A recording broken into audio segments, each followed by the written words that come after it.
got Darren Rovell on for a reason, okay? Nobody knows more about these type of sports business questions than Darren Rovell from the Action Network. Darren Rovell has like 5 million Twitter followers. I don't know how you know why? Because Darren's content is so Twitter friendly. It's like the perfect shareable stuff.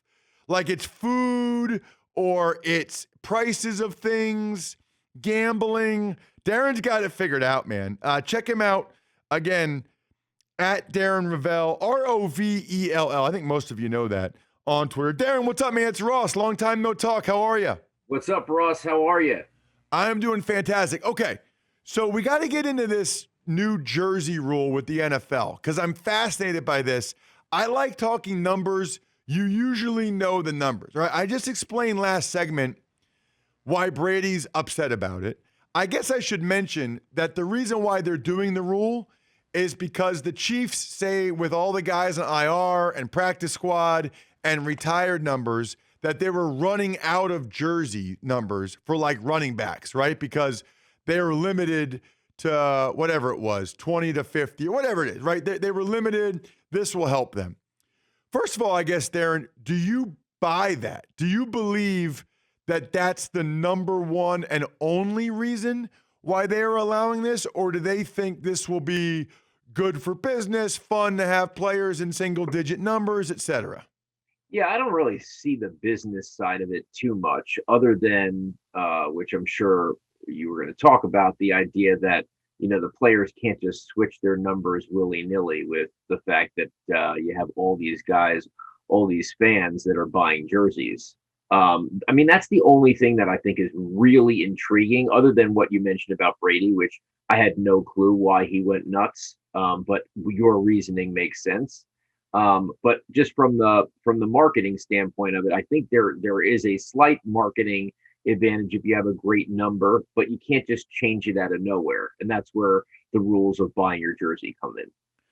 Right. So here's the deal for people that don't know. The rule is you can change your number, but if you change your number this year, you have to buy all of the existing inventory. You can wait a year. You can say, listen, I'm changing my number in 2022, which I'm curious. I'll be very curious to see how many guys change it and just pay the inventory and how many guys just, kind of put their foot in the ground. I am changing it 2 years from now. The question is, Darren, because I read a story this morning. Dalvin Cook wants to switch to 4, the Vikings running back, and he's currently investigating how much inventory there is and how much money he'll have to pay. So I guess that's question one, Darren. For a guy like Dalvin Cook, probably the most popular jersey for the Vikings, maybe Thielen, I don't know. What kind of numbers are we talking here? Do you think Dalvin will have to pay back? Okay, so this is where it gets really interesting. When you talk about when this rule was originally put in place, Ross, which was around 2005 or 6, that's when I started reporting on this. I actually went back to my reporting, and one player, can't remember who it was, investigated it, and they would have to pay $215,000. The big one was, I think, the 2007 season when Chad Johnson switched his name to Ocho Cinco. Wanted to just change the name on the back, still have the 85, but change his name on the back. And he would have had to pay all the jerseys back. He did the investigating, and it was $4.8 million. Oh my gosh. So now that has a lot to do with the fact that back then they were pre-making a lot of the jerseys. So the jerseys were in inventory for the entire season. Obviously, as you got into a point where Fanatics is selling the amount of jerseys they are, they're the only ones who have permission to make jerseys, NFL jerseys on the spot on order. And they do that. The numbers are going to be significantly less because of that. So, I think Dalvin Cook, now, yes, locally, team shop, you'll have some. But I think most players' numbers are going to be below $150,000 because of the on-order environment we're in right now. That is really interesting. Okay, so then the next step of that, there's 2 more questions just all off of that, Darren.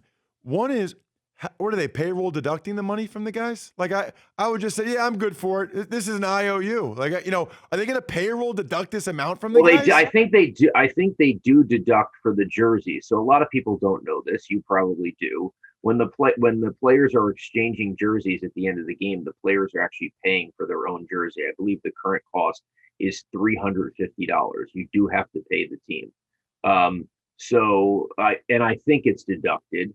But do most guys know when there's minus 350? I would say not. So that there is already some sort of process. But yeah, I assume that you're going to probably, in this case, it's not going to be a fine to the league, but it's really going to, from the league, the league's not going to get it. I would assume Fanatics gets it. Now, I went to Fanatics, 10 years ago in Jacksonville, and they had a room full of stuff that didn't work out.